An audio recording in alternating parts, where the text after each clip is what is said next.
हैं, जो कि ट्रेनिंग के दौरान उन्होंने ओवरऑल रैंक टॉप किया था।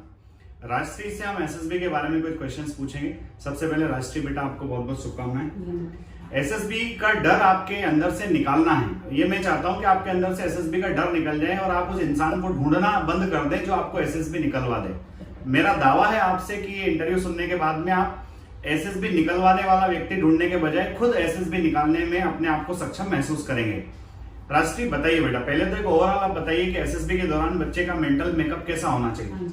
और सबसे पहली बात, जब आप एसएसबी देने जा रहे हैं तो अपने आप में कॉन्फिडेंस रखिए कि हाँ आप ये काम कर सकते हैं। सबसे पहले हमें खुद पे विश्वास होना चाहिए और ये विश्वास तब आएगा जब आप कंटिन्यूसली प्रैक्टिस करेंगे, कंटिन्यूसली एफर्ट्स डालेंगे, मेहनत करते रहेंगे इस विषय में कि हाँ हमें यह करना है। और जब आप प्रैक्टिस करोगे तो आपके मन में कॉन्फिडेंस आ जाएगा कि हाँ हम यह कर सकते हैं। तो जब हम एसएसबी देने जाएंगे तो हम अपने कॉन्फिडेंट रहेंगे कि हाँ हम यह कर सकते हैं। जब आप कॉन्फिडेंट रहते हैं तो एक डर का फैक्टर बहुत कम हो जाता है।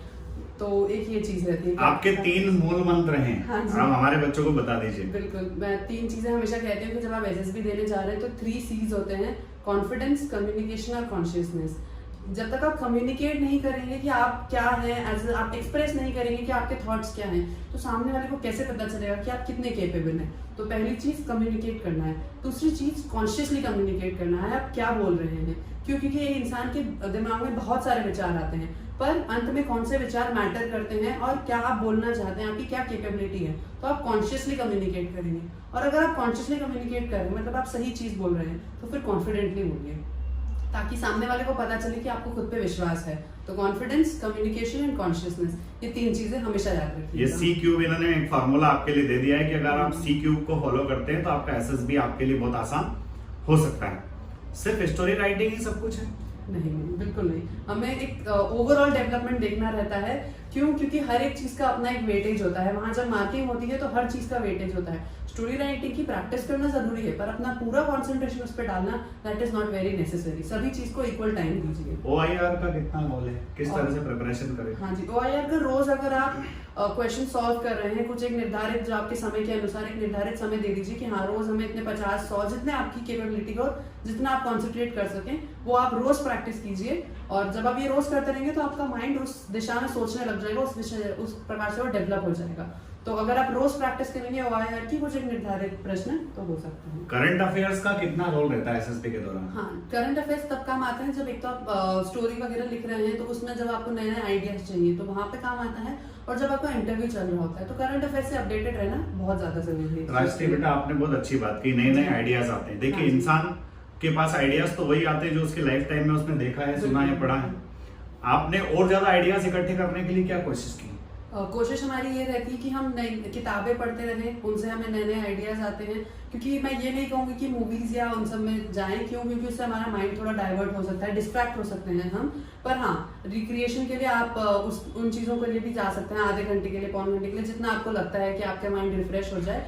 तो उसमें भी आप मोटिवेशनल चीजें देखिए, नई नई चीजें डिस्कवर कर सकते हैं। दूसरी चीज, जितना आप दूसरे लोगों से डिस्कस करेंगे कि इस विषय में मेरे को ये आइडिया है, आपका क्या कहना है, तो ये चीज तब होती है जब आप एक ग्रुप के साथ डिस्कस करने बैठते हैं तो आपके पास मल्टीपल आइडियाज आते हैं। डिस्कशन का बहुत बड़ा रोल है। हाँ जी। डिस्कशन को आप प्लानिंग से कैसे जोड़ते हैं? डिस्कशन प्लानिंग से तब जुड़ता है क्योंकि क्या होता है, डिस्कशन में होता है सब अलग अलग दिशा में जाते हैं, पर आर्म्ड फोर्सेस की खास बात है कि you have to fight with your own men. तो अगर आपको अपने ही आदमियों के साथ में लेकर आगे बढ़ना है, मतलब कहीं ना कहीं सबकी विचारधारा एक होनी चाहिए।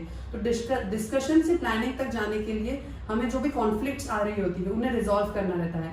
कि हमें 10 लोग 10 बातें बोलेंगे, पर हमें क्या विचारधारा आगे बढ़ानी कि हमें वो चीज सॉल्व करनी है।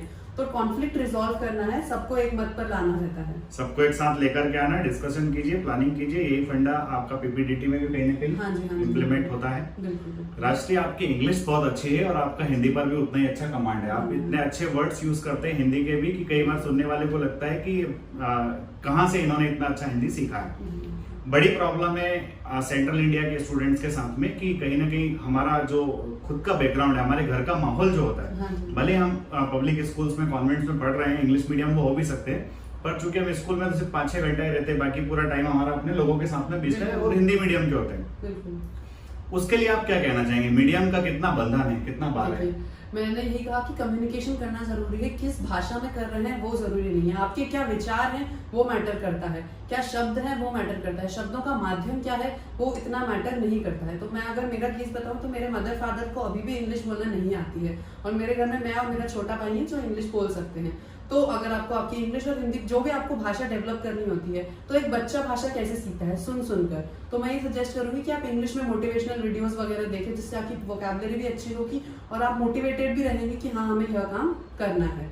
तो ये एक तरीका होता है लैंग्वेज डेवलप करने का। जैसे राष्ट्रीय बता रही है, इन्हीं तरीकों से आप इंग्लिश बहुत आसानी से सीख सकते हैं, बहुत डिफिकल्ट कोई टास्क नहीं है। राष्ट्रीय अपने आप को इंटरव्यू के लिए किस तरह से प्रिपेयर करें? इंटरव्यू के लिए अपने 3 तो मंत्र सी वाले रहेंगे से, कॉन्फिडेंस, कम्युनिकेशन, कॉन्शियसनेस।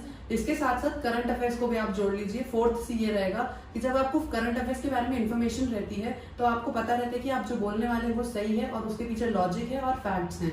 तो एक अपने करंट अफेयर्स हो गए, बाकी आप कॉन्फिडेंटली बोलिए जो भी आप बोलना चाहते हैं और कॉन्शियसली बोलिए, लेकिन बोलिए। इंटरव्यू में अगर आप चुप रहेंगे, और सीधी बात है अगर आपको प्रश्न का उत्तर नहीं आता है तो कह दीजिए कि sir I am not aware या I am not able to recall right now but I will find it out, ऐसा करके। तो डरने की कोई जरूरत नहीं है, कॉन्फिडेंट रहिए इंटरव्यू के टाइम। कई बार ऐसा कहा जाता है, बच्चे जो इंटरव्यू देकर के आते कहते हैं सर मेरे इंटरव्यू ऑफिसर बहुत भयंकर गुस्सा मेरे ऊपर हो गए, ऐसा आपके साथ भी कभी? नहीं सर, ऐसा तो कुछ नहीं हुआ था, पर हाँ वो आपको टेस्ट करते हैं। ये सभी तरीके होते हैं इंसान को टेस्ट करने के लिए कि वो प्रेशर में किस प्रकार से रिएक्ट करता है। तो उस विषय में भी मैं सिर्फ यही कहूंगी, कॉन्फिडेंट रहिए कि अगर आपने कुछ गलत नहीं कहा है, अगर आपने फैक्चुअल वाली चीजें कही है तो फिर आपको डरने की जरूरत नहीं। कई सारे मिथ हैं, कई सारे क्वेश्चंस होते हैं बच्चों के दिमाग में, मिथ लेकर जाएं या ओरिजिनलिटी लेकर जाएं? नहीं, अपने को दूसरों के बारे में सोचना ही नहीं है। क्या होता है जब हम मिथ्स के बारे में सोचते हैं तो हम सोचते हैं कि सामने वाले ने क्या कहा, क्या ऐसा होता है। हमें इन सब विषयों के बारे में नहीं सोचना, हमें सिर्फ इतना सोचना है कि हमने मेहनत कितनी की है और हम क्या कर सकते हैं। हमें हमारी मेहनत पे भरोसा रहना चाहिए और इतनी मेहनत करना जरूरी है कि हमें कॉन्फिडेंस आ जाए।